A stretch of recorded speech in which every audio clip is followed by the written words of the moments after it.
മനുഷ്യ വന്യജീവി സംഘർഷ ലഘൂകരണ തീവ്രയജ്ഞ പരിപാടിയുടെ ഭാഗമായി അവലോകന യോഗം ചേർന്നു. Peringottukurissi panchayat president K. കേരളകുമാരി ഉദ്ഘാടനം ചെയ്തു. പെരിങ്ങോട്ടുകുറിശി ഗ്രാമപഞ്ചായത്ത് vice president E. P. Paulose അധ്യക്ഷത വഹിച്ചു. ഗ്രാമപഞ്ചായത്ത് പ്രസിഡന്റ് കെ. കേരളകുമാരി യോഗം ഉദ്ഘാടനം ചെയ്തു. യോഗത്തിൽ മുൻ MLA എ. പി. ഗോപിനാഥ് മുഖ്യപ്രഭാഷണം നടത്തി. അവലോകന യോഗത്തിൽ മനുഷ്യ വന്യജീവി സംഘർഷ ലഘൂകരണ പദ്ധതിയെക്കുറിച്ച് ചൂലന്നൂർ മയിൽ സങ്കേതിയിലെ beat forest officer P. R. Prakashan, Chulannur section forest officer Sreedevadas എന്നിവർ വിശദീകരിച്ച് സംസാരിച്ചു.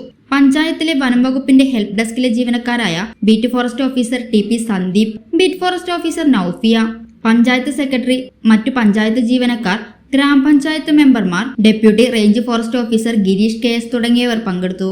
യോഗത്തിൽ പരാതികൾ കാര്യക്ഷമമായി ജനങ്ങളിൽ നിന്ന് സ്വീകരിക്കുന്നതിന് വേണ്ടി പഞ്ചായത്ത് തലത്തിൽ വനം വകുപ്പ് ഉദ്യോഗസ്ഥരും പഞ്ചായത്ത് മെമ്പർമാരും കർഷക സംഘം സെക്രട്ടറിമാരും കർഷകരെയും ഉൾപ്പെടുത്തി ഒരു സ്ക്വാഡ് രൂപീകരിച്ചു. സെപ്റ്റംബർ 29 വീണ്ടും അടുത്ത അവലോകന യോഗം കൂടുവാൻ തീരുമാനിച്ചു. സൗജന്യ വൈഫൈ കണക്ഷൻ അങ്ങനെ വരാൻ വഴിയില്ലല്ലോ. ഫ്രീ മോഡം ഇൻസ്റ്റലേഷൻ ചുമ്മാ. സത്യാടോ, എന്റെ വീട്ടിൽ ഈ കണക്ഷനാ. തന്നെയും വിശ്വാസമില്ല. അല്ല, കേരള വിഷൻ.